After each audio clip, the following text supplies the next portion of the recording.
来看政治新闻，国民党上强的家母侯友宜进前成功协调拿赢大新店区立委的初选，展现伊调解的功力。掩过2014年捌参加国民党这个土城树林三英地区议员初选，这个媒体人罗友志佫讲啊，当年做副市长侯友宜捌甲讲，这个党内高层会出500万，这个绩效协助伊转战其他的选区。面对这款的指控，敢要加告侯友宜的态度是真保守，敢若讲台湾虽然有保障言论的自由，掩过嘛是法治的国家。啊，若新北市的议员就挡袂掉啊，批评罗友志伊这款的讲法是黑白讲的。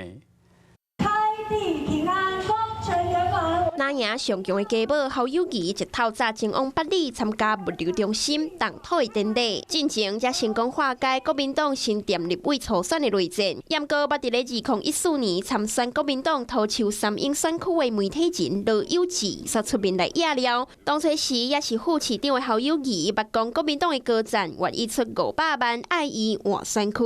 那上面有说了哈，这个大概有个额度有个500万。我说那你的意思是之前还是资源？他说反正选举就是你先答应嘛。罗友志表示，当初时初选的选票和拿赢高层心内人选相他，侯友宜出面来协调，嘛无讲到这500万的用途。这个行为应该比较算收营养疼吧。后续还有2个人来找我，那我觉得就先别谈了吧。2014年的时候有找他来碰面，所以你要告罗友志吗？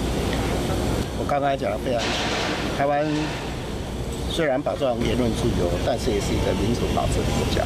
面对指控，侯友宜无加做解释，但都是子弟兵看袂落。我愿意用我的政治生涯来为侯市长的名誉做一个担保。我觉得你们有证据的话，我就辞去议员嘛。以我对侯友宜的认识，我认为如果是属实的话，应该要拿出证据。那李家凯另外一个议员江义珍嘛跳出来做担保，侯友宜则拄甲初选的内战说好平，展现出伊协调的功力。严格说以外，逼出着伊8年前的往事。Hello， 我是林仙怡。想要掌握最及时的新闻资讯吗？赶快订阅、按赞、开启小铃铛，锁定华视新闻 YouTube 频道，也不要忘记收看华视新闻杂志哦。